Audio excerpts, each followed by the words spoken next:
Olá, esse é mais um bate-papo acadêmico, transmitindo aqui da Galeria do Teatro 4 de Setembro, conversando com o Erix, que faz um trabalho, uma pesquisa sobre a não heterossexualidade no espaço escolar.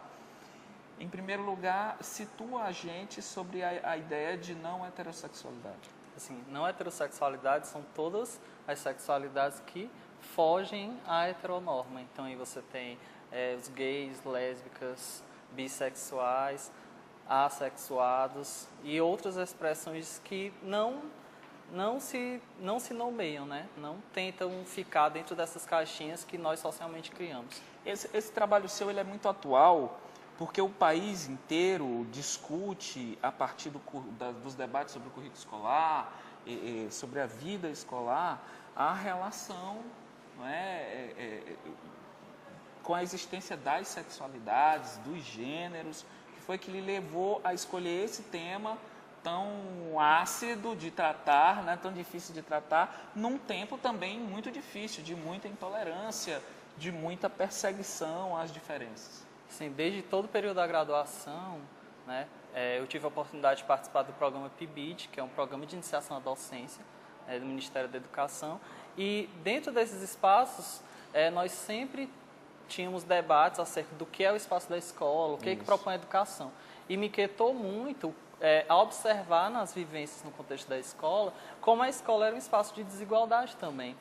Né? Então, assim, você tem as desigualdades de gênero sendo expressas nesse espaço, você tem essas desigualdades relacionadas às não heterossexualidades dentro desse espaço. Então, meninos gays, meninas lésbicas, mulheres, assim como negros, deficientes, eles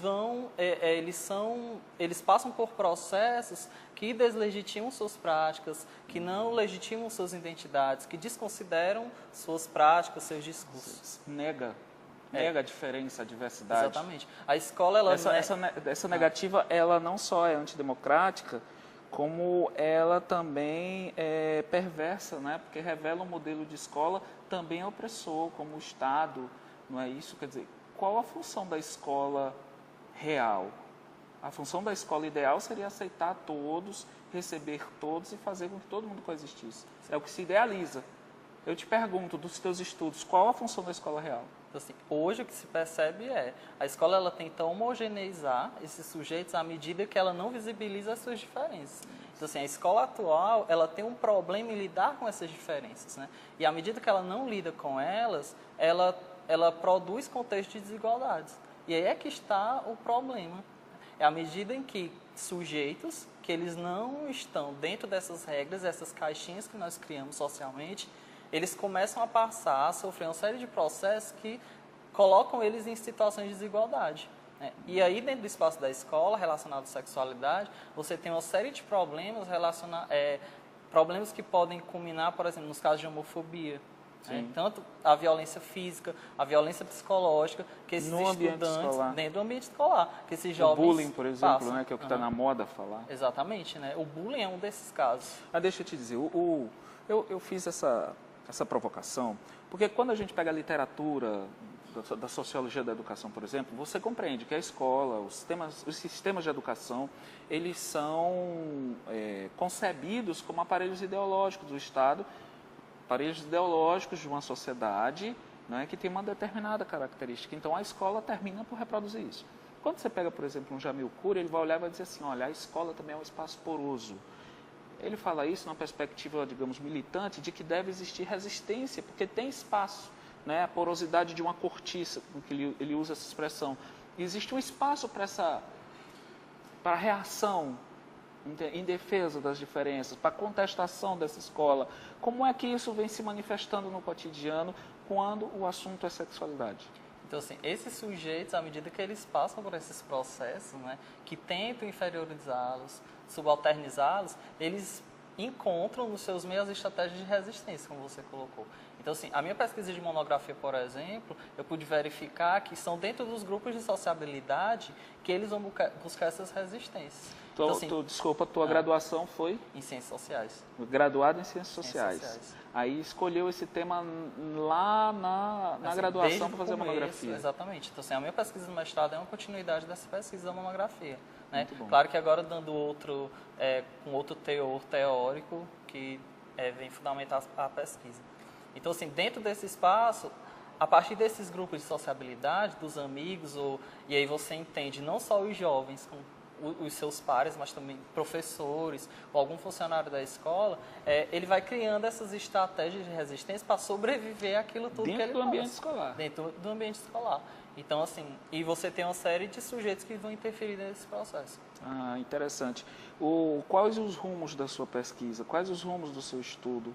Vês que boa parte das pessoas que nos assistem vivenciam esse momento de estar escrevendo, de estar pesquisando ou na graduação ou na pós-graduação.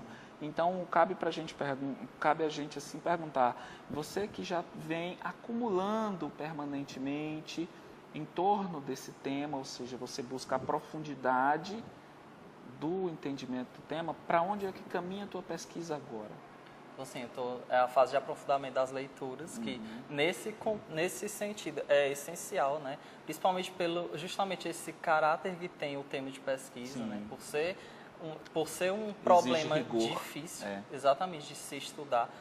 Claro que qualquer problema de pesquisa é difícil você estudar, né? Mas esse envolve sujeitos, envolve um processo que digamos que tem uma peculiaridade, né, bem específica. E estou em contato com o campo nesse momento, né? Estando em contato com o campo, ou melhor, retomando o contato com o campo, já que eu vou continuar a pesquisa na mesma escola que eu fiz a pesquisa de monografia. E os investimentos nesse momento são de leitura, né? Leitura e aprofundamento, assim, do conceitual, teórico, até mesmo de ressignificar a experiência de pesquisa, né, da prática cotidiana. E enquanto resultados de pesquisa, né, assim, eu tenho verificado que você tem dentro do próprio grupo homossexual, né, você tem, uma série de pesquisas já vem apontando isso, você tem uma série de hierarquizações, né? Então, assim, tem aquele gay masculinizado, tem o gay efeminado, variáveis, né? As variáveis dentro disso. Então, assim, isso também se expressa dentro do espaço da escola. A escola ela também pode ser chamada instituição de armário, né? Vou usar essa expressão. Na medida armário que, resgatando aquela expressão coloquial que faz referência a pessoas que não assumem a sua orientação sexual. Então, assim, o que vem verificando a escola aceita essas diferenças, né? E principalmente gays, lésbicas, travestis, transexuais, tocando as questões de gênero também, na medida em que esses indivíduos, eles se escondam. Então, assim, se escondendo, eu vou lá e te aceito, né? Então, assim, é um discurso fajuto, né? Não inclui nada, não questiona essas diferenças, as desigualdades, né? Que é o principal problema. A gente não pode sair daqui sem comentar um pouco. Essas nomenclaturas, essas definições, como é que você vê isso, esse desenvolvimento? Existe um determinado momento onde se falava em GLS, depois GLBT, depois GLBTT. Como é que isso se desenvolveu? O que é que existe de fato, cientificamente falando?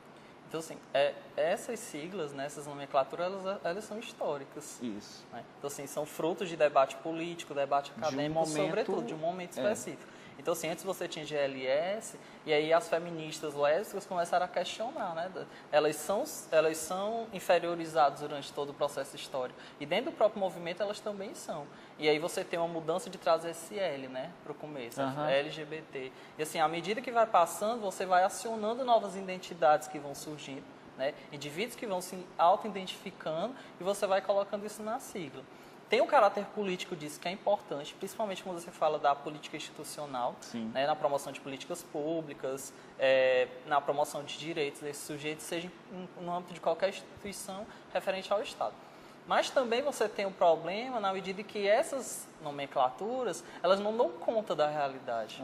Né? Então, assim, nós produzimos as caixinhas, né? Nós não podemos dizer que isso é para fracionar. Exatamente. Né? Não é, assim, no sentido de tentar promover o direito para esses indivíduos. Só que, numa perspectiva mais ampla possível, contemplando todas essas diferenças. Exatamente. Só que não esquecer que essas siglas, né, essas caixinhas que nós usamos, elas não dão conta de atender a toda a representação no âmbito da sociedade, sim, no âmbito da prática, né? Você tem indivíduos, por exemplo, né, no caso de homens, né? Homens que têm relações com outros homens, afetivos sexuais, mas não se consideram gays. por certo. exemplo, nem bissexuais, né? E também, à medida que o tempo vai passando, eles vai aumentando também essas nomenclaturas. Então, assim, é mais uma questão política, né, nesse caso, de mesmo promoção de direitos, de igualdade e visibilidade desses sujeitos que, historicamente, são invisibilizados. Ok, amigo, muito obrigado. Esse foi mais um bate-papo acadêmico. Até a próxima semana.